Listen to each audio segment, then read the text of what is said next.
this night can get any worse. Does anybody else just think that's funny? I told you they never die. We have to make a run for it.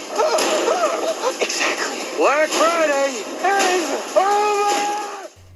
Hello everybody, welcome back to Screenstars. I'm here today to bring you my review for the 2021 horror comedy Black Friday, a film that is directed by Casey Tebow and it stars Devon Sawa, Ivana Bacaro, Ryan Lee, Stephen Peck, Michael J. Wright and the legend that is Bruce Campbell.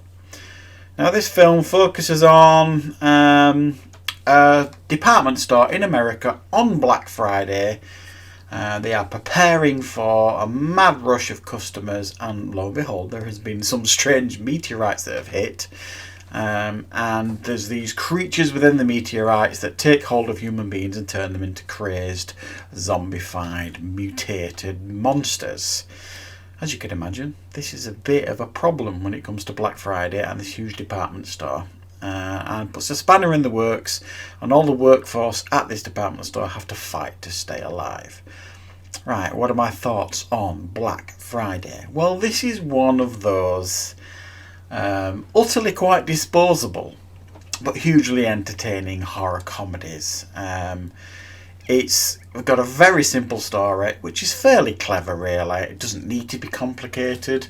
Department store, Black Friday, that in itself is a bit of a joke. I mean, Black Friday is a phenomenon that has come to the UK now, but it's only these last few years where we've sort of adopted it from America.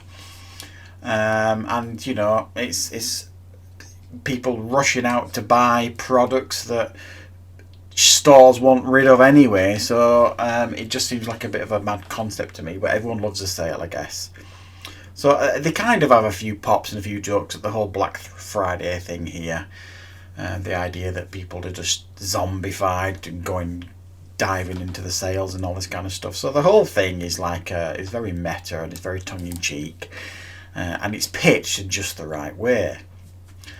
And like I said, the story is just not complex at all. You know, these department store workers have to save themselves from what is this weird like alien type invasion, I suppose. It actually reminded me of Slither, you know, the James Gunn film with Nathan Fillion, which is actually a very, very good film, but that's like a horror comedy, a very similar concept in regards to like these alien things coming down and then kind of taking people over. Slither's a bit more body horror-ish, whereas this is a bit more zombified-ish, I suppose. But I must admit, I thought the effects here were superb for the most part. They were really inventive creations of these mutated creatures.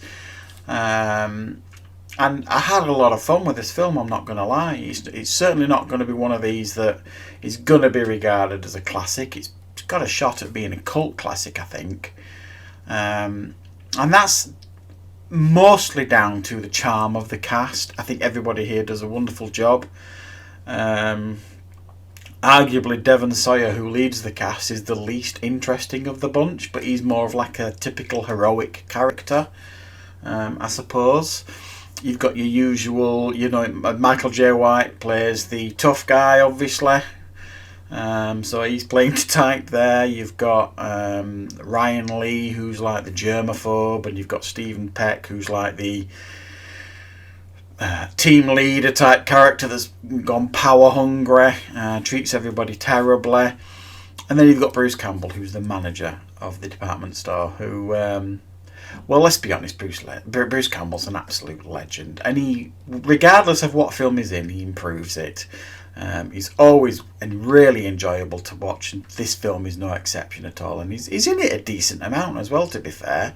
And I thought he was the highlight, which Bruce Campbell fans, that will be no surprise to you.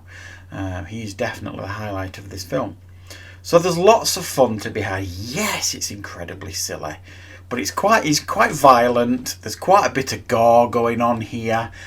The ending is ridiculously stupid, and it almost has an apocalyptic feel by the end as well. So it kind of hints at more, I suppose.